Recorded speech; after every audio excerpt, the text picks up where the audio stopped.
안녕하세요. 여기는 터키 이스탄불입니다. 어쩌다 이스탄불이라고 했는데 아르메니아에서 알바니아로 넘어가려고 항공권을 찾다 보니 이스탄불을 거쳐서 가는 게 저렴했거든요. 그래서 이왕 가는 건데 추억도 되살릴 겸 일주일을 머물다 가기로 했답니다. 여행을 다니다 보니 이스탄불에 4번째 오게 되었는데요. 왠지 이곳은 몇 번을 와도 지겹지 않은 특별한 매력이 있는 것 같아요. 이스탄불뿐만이 아니라 터키 전체가 매력이 있는 나라라는 생각을 늘 갖고 있답니다. 그래서 오늘 영상에서는 21년 겨울에 90일간 터키를 여행하던 중 이미 저의 유튜브에도 있지만 21년 겨울에 이스탄불도 포함하여 소개를 드리고자 합니다. 먼저 지도를 보며 잠깐 이스탄불 전체에 대해 말씀드리겠습니다. 이스탄불은 크게는 2개의 구역으로 나누어 볼 수 있는데요. 보스포루스 해협을 기준으로 유럽 지구와 아시아 지구로 나눈답니다. 그중 가장 중심은 흔히 블루 모스크라고 하는 술탄 아흐메트 모스크가 있는 이쪽 구역이랍니다. 이곳에는 아야소피아, 톱카프 궁전, 귀란의 공원, 메우스르 차르슈, 그랜드 바자르 등이 모여 있기 때문입니다. 그리고 조금 위쪽으로는 서울 익선동 한옥거리 같은 핫플레이스인 발랏 지구가 있답니다. 그리고 갈라타 다리를 건널 수 있고요. 다리에서 조금 언덕을 오르면 또 하나의 명소인 갈라타 타워를 오를 수 있답니다. 갈라타 타워에서 위로 이어지는 이스틱랄 거리는 늘 사람들의 홍수고요. 그 위로 이어지는 곳은 여행지의 중심인 탁심 광장입니다. 그리고 탁심 광장에서 해협 쪽으로 내려가면 돌마바흐체 궁전이 있답니다. 다음 남은 곳은 아시아 지구인데요. 아시아 지구도 볼거리들이 조금 있긴 하지만 무엇보다 보스포루스 해협을 건너며 멋진 풍경을 즐기는 재미가 더 크지 않을까 생각합니다. 유럽 지구에서 아시아 지구로 올 수 있는 가장 저렴하고 편한 방법은요, 이렇게 갈라타 다리에서 대중교통인 배를 이용하는 것입니다. 여기선 대중교통 정보의 선박까지 안내가 나오고 대중교통 카드를 바로 이용하면 된답니다. 물론 관광용 선박도 있지만 아시아 지구도 가보고 해협도 구경할 수 있으니 얼마나 좋아요? 그리고 돌마바흐체 궁전 쪽에서 이런 배를 탄다면 가장 긴 시간 동안 해협을 즐길 수 있답니다. 특히 보스포루스 해협을 가까이 볼 수 있고 중간에 마이덴 타워도 볼 수 있는데요. 저희는 석양에 맞추어 이 노선을 이용했는데 정말 탁월한 선택이었답니다. 여전히 밤이랑 옥수수가. 지금 저희는 귀란의 공원으로 가고 있어요. 지난번엔 겨울이라 이 공원엔 가지 않고 바로 옆에 있는 톱카프 궁전 쪽만 갔었거든요. 어딜 가나 볼 수 있는 터키의 깨빵 맛있겠죠?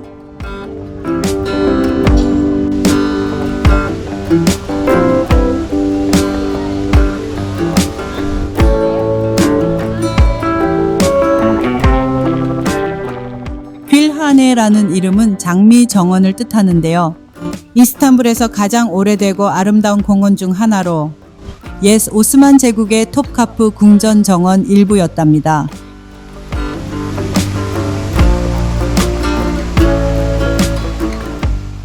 숲에서부터 벌써 역사가 느껴지지 않으세요?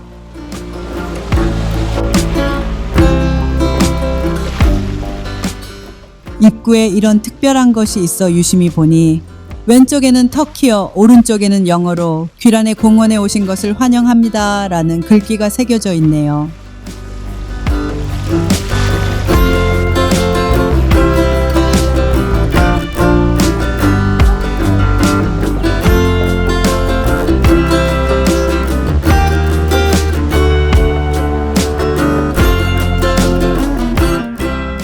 그동안 코카소스 3국의 피로를 풀듯 느긋한 산책을 즐겨봅니다.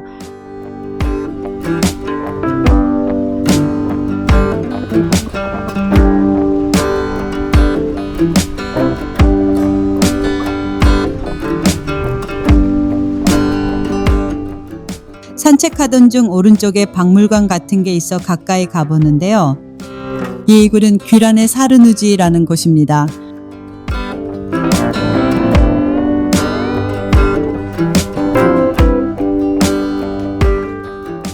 여기는 비잔틴 시대의 저수지로 톱카프 궁전 외곽 정원에 물을 공급하던 시설이었다고 합니다. 많은 기둥이 세워진 아름다운 석조 건축물로 오랫동안 방치되었다가 복원되어 지금은 전시와 공연이 열리는 문화 공간으로 활용되고 있답니다.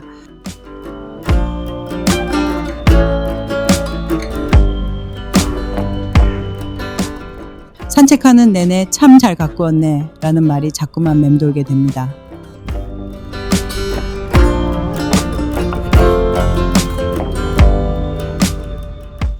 장미꽃 송이로 꾸며진 귀란에에서 나름 예쁜 포즈도 취해 봅니다.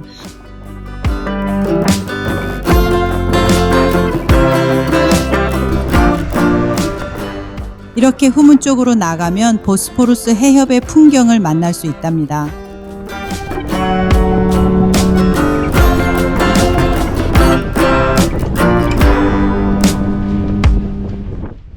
이곳 역시 깨끗하게 잘 만들어진 공원이랍니다. 여기서 이러시면 안 됩니다. 여보세요? 여보세요? 어제 술 많이 마셨나 본데? 뭐 터키에서는 이런 게 워낙 많아서요.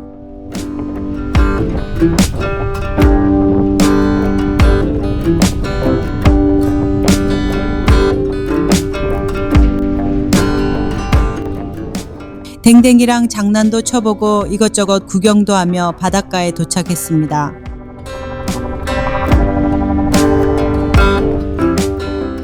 이곳은 보스포루스 해협의 시작점이기도 하고요. 유럽 지구와 아시아 지구를 한눈에 볼 수 있는 시원한 전망을 가진 곳이랍니다.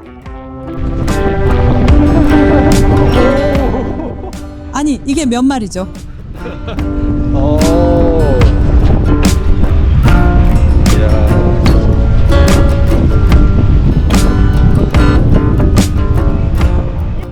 정말 맛나게 먹죠.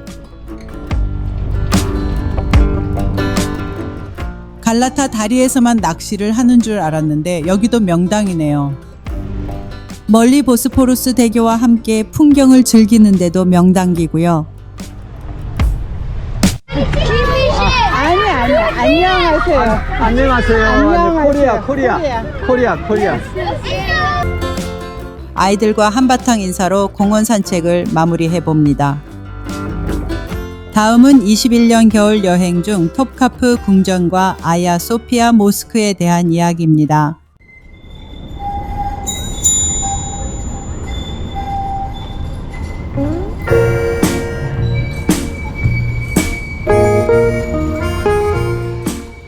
저희는 21년 12월 초부터 90일 동안 터키 겨울을 여행했는데요.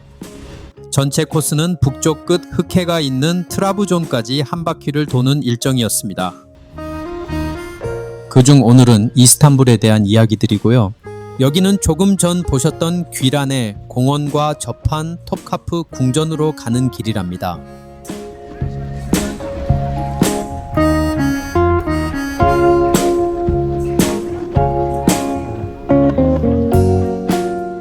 가는 입구에는 이렇게 옛 유물들도 전시되어 있고요.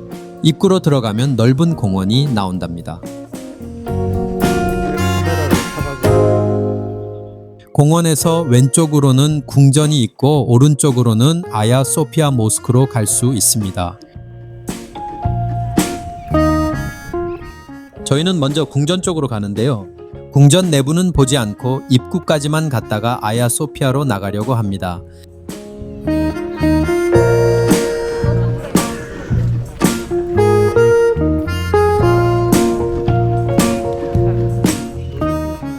일단 입구까지 들어가 보겠습니다.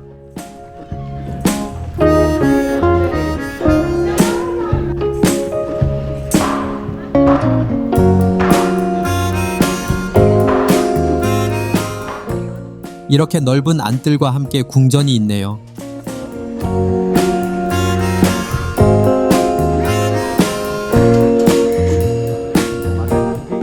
궁전의 내부를 관람하지 않고 이 정원만 걸어도 좋은 것 같은데 여름이라면 오래된 나무들이 훨씬 아름다울 것 같네요.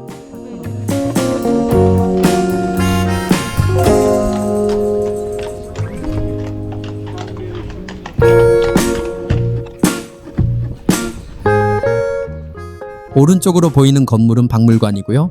그 옆으로 보이는 건물이 아야 소피아입니다. 이제 황제의 문이라는 출입구로 나오고 있는데요.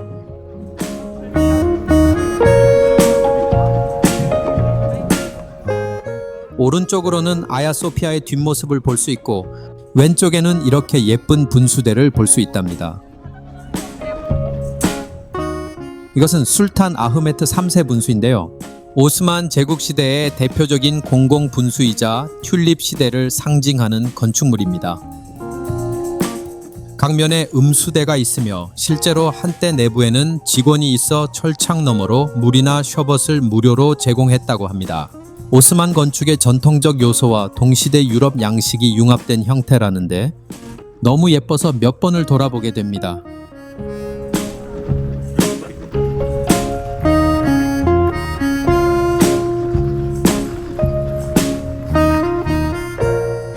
이제 성벽 주변을 둘러보고 아야 소피아의 앞쪽으로 가봅니다.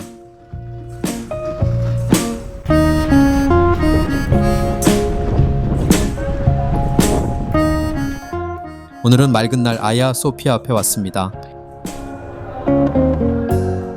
하기야 소피아라고도 하느니 모스크는 역사도 길지만 사연도 많답니다. 성스러운 지혜라는 뜻의 이 모스크는 532년에서 537년 사이에 건립된 바실리카식 총대주교 대성당이었습니다. 그러나 1454년 오스만 제국이 이스탄불을 정복한 후 모스크로 개조되었고 1935년부터 박물관으로 사용되었으며 2020년에는 다시 모스크로 전환되었다고 합니다. 그래서 아직 이런 위쪽에는 기독교의 흔적들이 남아 있답니다.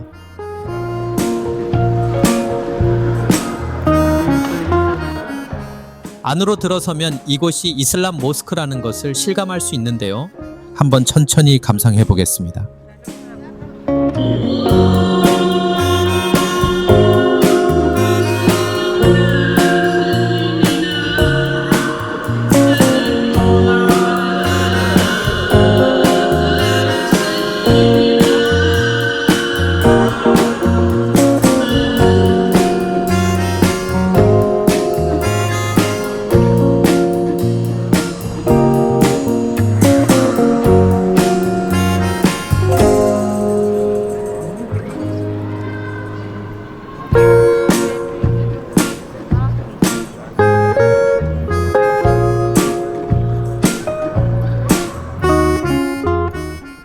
아야 소피아에서 멀지 않은 곳에 세븐힐스라는 호텔 겸 레스토랑이 있는데요.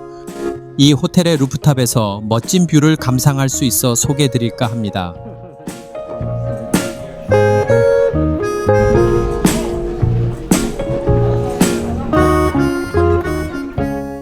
자, 한번 보실까요? 좋은 자리가 있으면 식사를 즐길 수도 있겠지만 그냥 이렇게 봐도 좋답니다.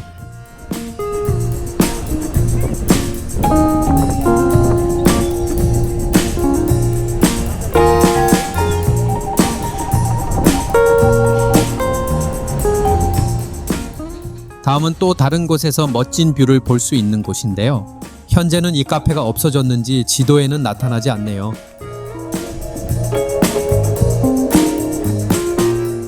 하지만 이 주변에 테라스 카페가 몇 곳에 있으니 아마 이런 장소를 찾을 수 있을 것 같네요.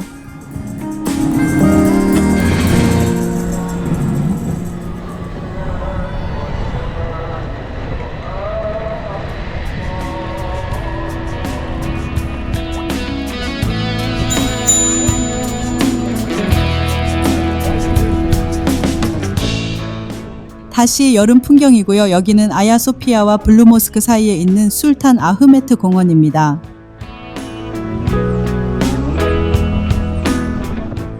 저 앞에 멀리 보이는 모스크가 아야 소피아고요. 저희는 반대편에 있는 블루모스크를 가려고 합니다. 정식 명칭은 술탄 아흐메트 모스크인데요. 21년도 겨울에 왔을 땐 공사 중이라 제대로 보질 못했거든요.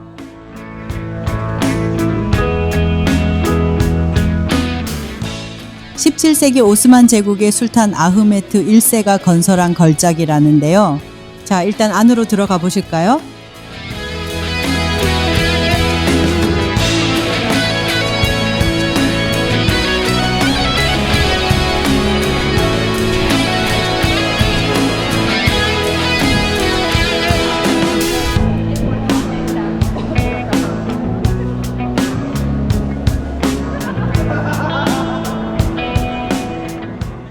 들어서자마자 눈앞에 펼쳐지는 중정과 아치형 기둥의 회랑은 마치 오랜 역사의 한가운데에 선 듯한 느낌을 주며 푸른 하늘과 어우러진 수많은 돔과 우뚝 솟은 미나레는 오스만 건축의 위엄을 나타내는 듯합니다.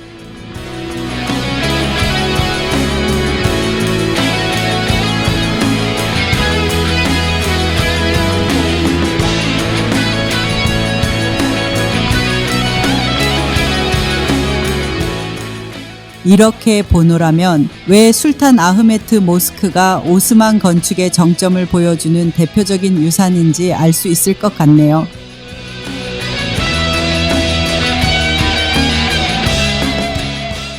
이제 기도실 안으로 들어왔습니다. 정말 웅장하고 화려함에 입이 다물어지질 않네요. 블루 모스크라는 이름이 돔 내부 타일의 색이 푸른색이 많아서 붙여진 이름이라는데요. 푸른 타일과 섬세한 장식으로 꾸며진 블루 모스크는 단순한 예배 공간을 넘어 오스만 제국의 신앙과 예술을 동시에 담아낸 살아있는 역사를 느끼기에 충분한 것 같습니다.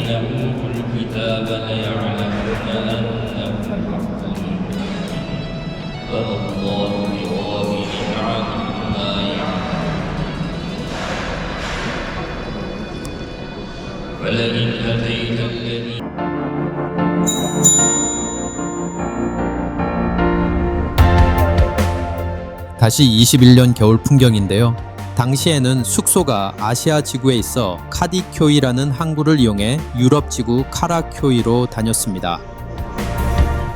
지금 보시는 아시아 지구는 관광지가 아닌 생활 중심 지역이라 유럽 지구보다 장기간 머물기엔 좋았던 것 같아요. 이렇게 배를 타고 다니는 재미도 있고 해저 터널로 연결되는 지하철도 이용할 수 있답니다.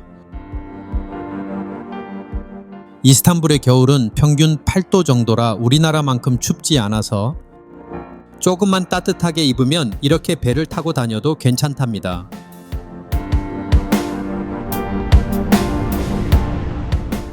특히 겨울이라 시야가 맑아 바다 풍경은 더 예쁜 것 같아요.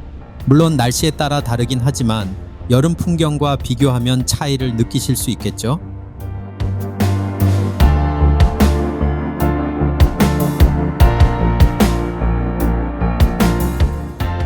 이제 갈라타 다리 바로 옆에 있는 카라쿄이 선착장에 도착했습니다.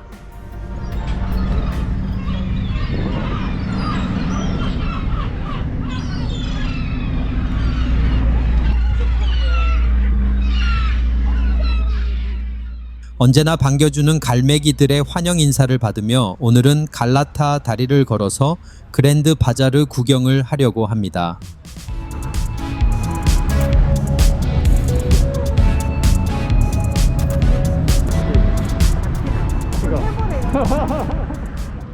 여기는 낚시를 생업으로 하는 분들도 있다던데 이게 웬일입니까?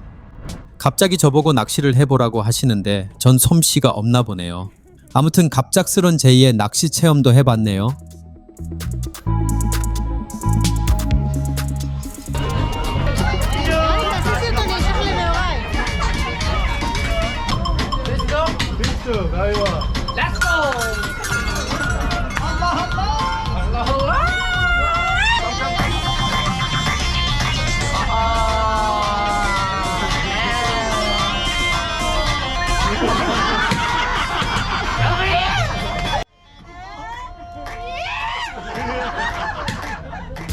한바탕 아이스크림 쇼를 보고 메우스르 차르슈 시장으로 들어왔습니다. 이어서 그랜드 바자르도 한 바퀴 돌아보고 갑니다. 역사나 규모 면에선 정말 대단하지만 저희가 살만한 것들은 없는 것 같아 가볍게 한 바퀴 돌고 나왔습니다. 그랜드 바자르를 나와 베야주트라는 트램역 앞에 있는 카페에 왔는데요. 밖에서 보고 왔는데 전망도 좋고 피데와 차이 한 잔도 맛있었답니다.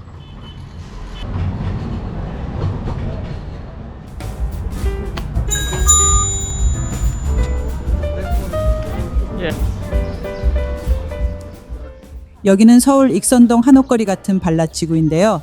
갈라타 다리를 기준으로 5호선 트램을 타고 조금만 가면 되는 곳이랍니다. 아주 오래된 주택과 좁은 골목들이 서울의 익선동 한옥마을 같다는 표현을 하는 곳이기도 하답니다. 이곳은 오스만 시대의 이스탄불 유대인의 중심지였고 그리스인과 유대인, 아르메니아인이 공존하는 다문화 지역이었다고 합니다. 그래서 역사적 건축물과 다문화 흔적 덕분에 유네스코 세계문화유산 보호구역에 지정되어 있답니다. 오래된 건물들이 예쁜 모습으로 단장을 했거나 아직 옛 모습이 그대로인 집들도 있습니다.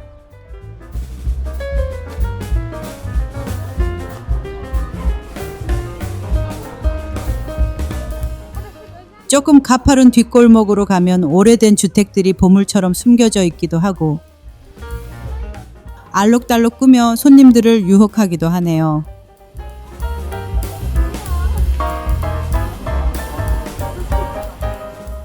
어떤 면에서는 쿠바의 하바나나 아르헨티나의 까미니또와 닮기도 했네요.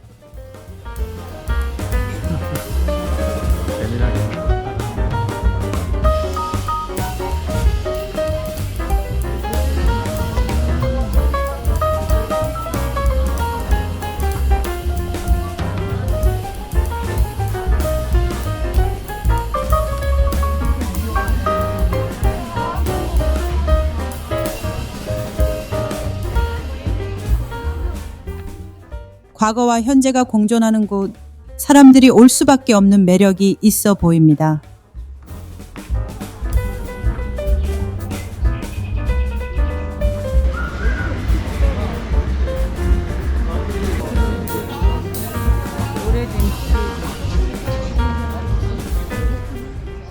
좁은 골목, 불편한 의자라도 그게 매력인 걸 어떡하겠어요?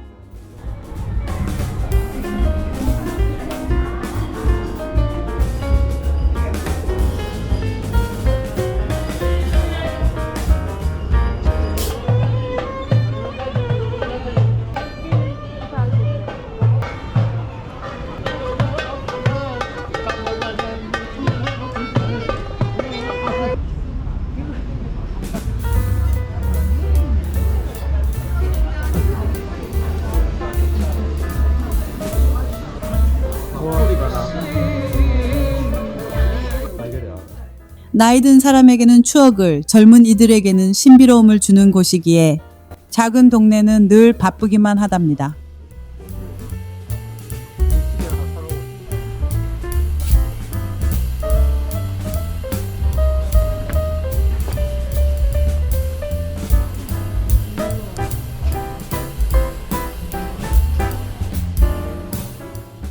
발랏 바로 옆 동네인 페넬에는 에야요기 총대주교 교회가 있는데요.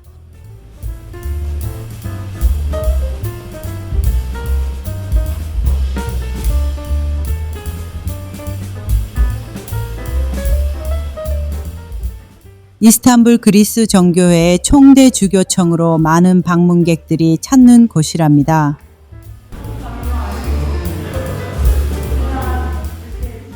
이 교회의 정식 명칭은 성거르기오스 대성당인데요. 15세기 말 오스만 제국 시기에 콘스탄티노플 총대주교청이 여러 차례 옮겨 다니다가 최종적으로 페너 지역에 정착했다고 합니다. 그때부터 지금까지 약 500년 이상 세계 그리스 정교회의 중심지 역할을 하고 있어 세계 정교회에서 가장 중요한 성당이라고 합니다.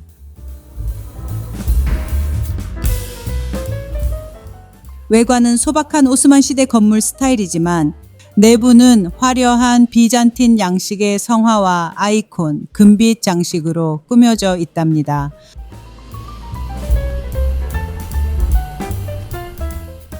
돌과 나무로 지어진 오래된 교회의 안뜰을 거닐면 또 다른 고즈넉함을 느낄 수 있답니다.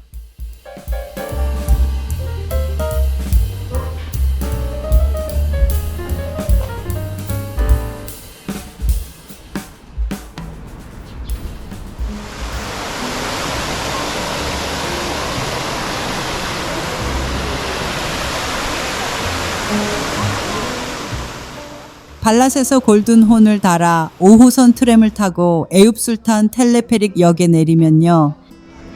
에윳 지구와 에윳 술탄 모스크와 피에르 로티 힐로 가는 곤돌라를 탈 수 있습니다.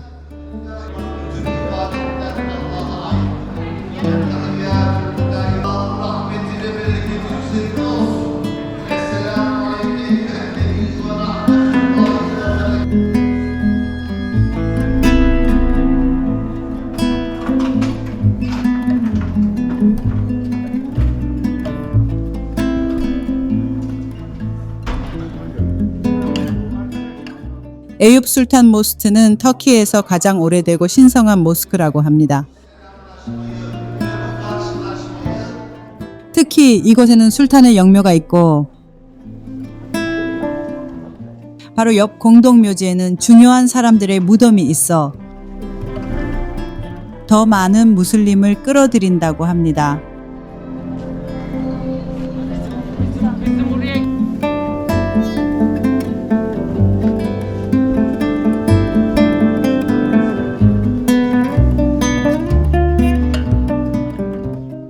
술탄의 영묘 앞에서 기도하는 무슬림에게서 그들의 깊은 사랑을 느낄 수 있네요.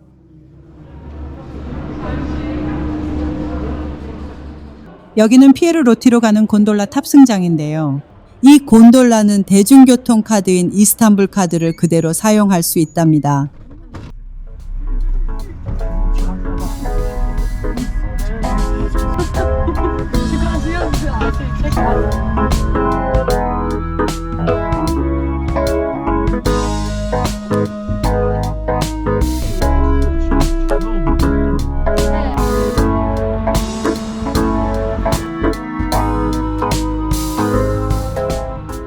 이 언덕에 오르면 시원한 골든홈과 시내의 정영을 바라볼 수 있고 커피 한 잔 즐기기엔 최고의 장소랍니다.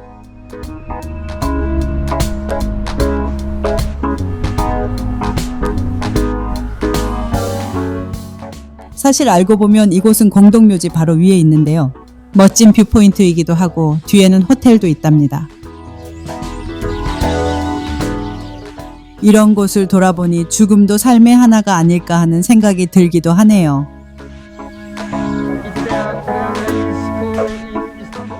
우연히 언덕 위에서 두 아이를 만났습니다. 고등학생 자매인 두 아이는 한국을 좋아하고 한국어를 배우고 싶어 했답니다.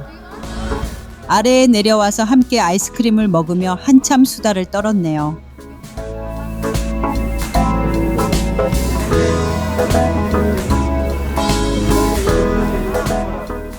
예전에 제가 가르쳤던 아이들이 생각나 더 많은 이야기를 나누다 헤어지고 이제 오래된 식당이 있어 왔습니다.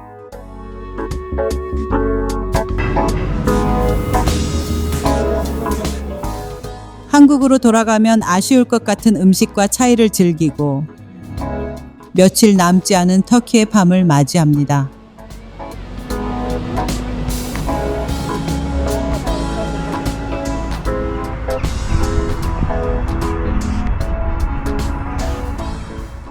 돌아갈 곳이 있어 행복하지만 떠나야 할 이곳이 점점 아쉬워지네요.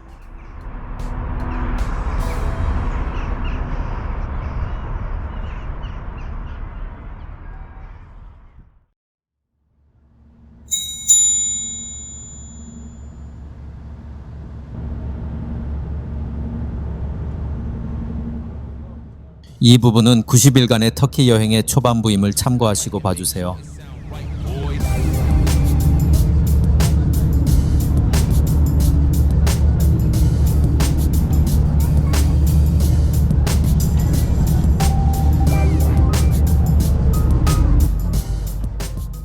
저는 DSLR에서 고프로로 바꿨고 아내는 현지에서 카메라를 하나 구입했는데 이게 첫 작품입니다.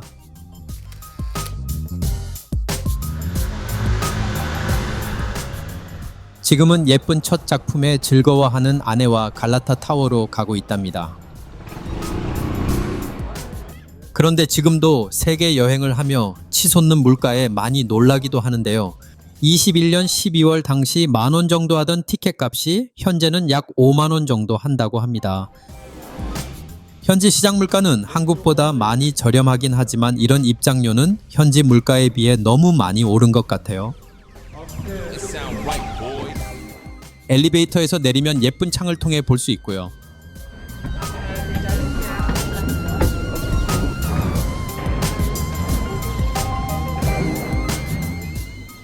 마지막 계단을 따라 올라가면 더 큰 창을 통해 내려다볼 수 있답니다.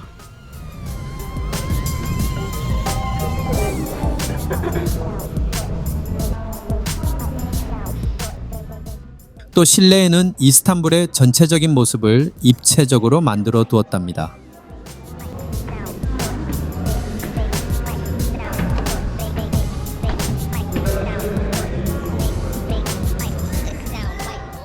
그리고 마지막 계단을 올라가면 바깥으로 나가 360도로 볼 수 있답니다.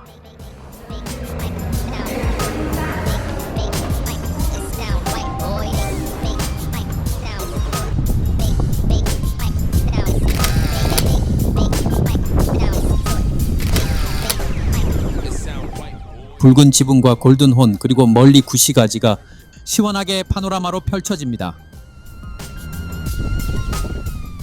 마르마라해와 흑해로 이어지는 보스포루스 해협은 수많은 아픔과 역사를 품고 있지만 그저 아름다울 뿐입니다.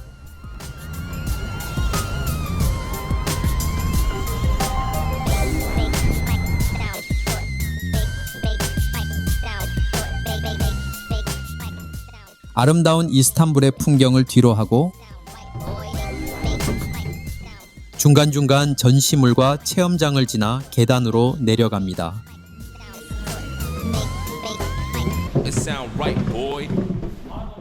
이 갈라타 타워는 옛날 비잔틴 제국의 시기에 성과 함께 만들어진 망루였는데요. 17세기에 탑의 지하는 감옥으로도 사용되었다가 조선소 배의 창고로 사용되었고 18세기에는 화재 감시를 위한 소방 타워로도 활용되었다고 합니다.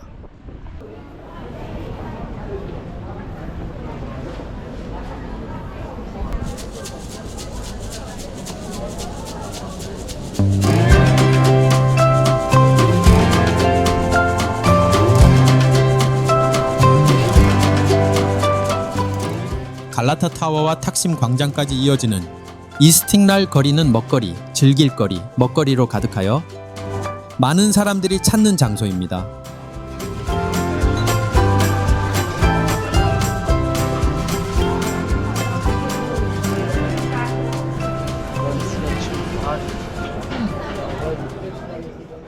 이 빨간색 트램은 교통용이라기보다는 관광용으로 이용한답니다.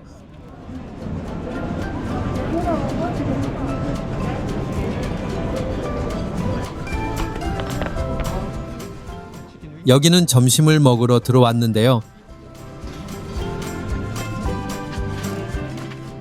터키의 가정식 뷔페로 원하는 요리를 이것저것 담아서 먹을 수 있답니다.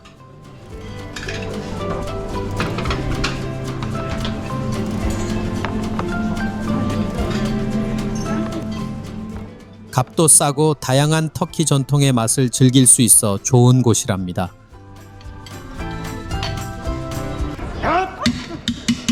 Where are you from? Korea. 안녕하세요. 오세요. 빨리 빨리.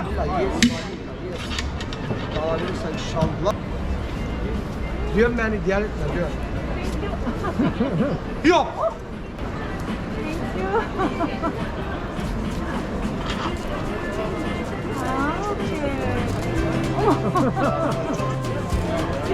Shop shop Turk ice cream shop.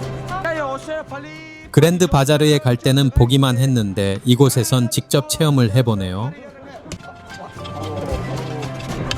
Mask open. 한바탕 아이스크림 쇼에 혼이 다 빠졌네요. Şöyle bir sos.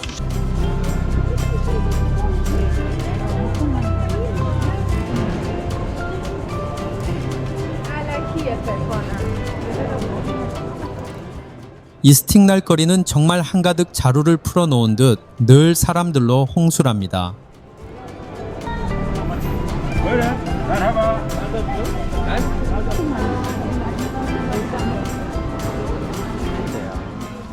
점심을 먹었으니 오래된 디저트 천국으로 들어가 봅니다.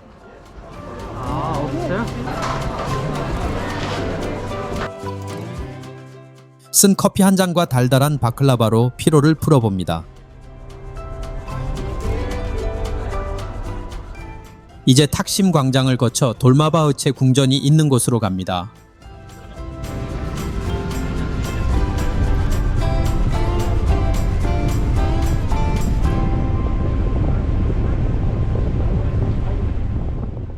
돌마바흐체 궁전을 방문할 목적은 아니었고요. 아시아 지구로 돌아가며 보스포루스 해협의 선셋을 즐기러 왔답니다. 올해 보는 여름 선셋과 겨울 풍경은 너무 대조적이네요.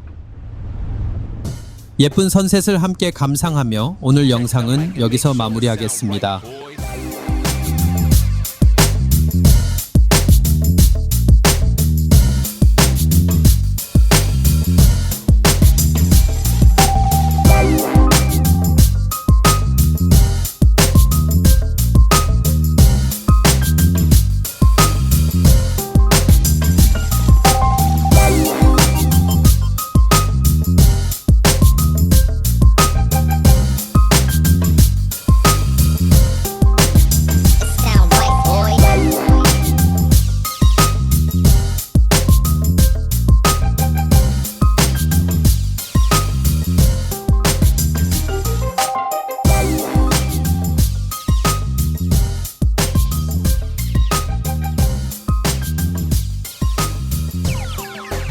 It sound right, boys.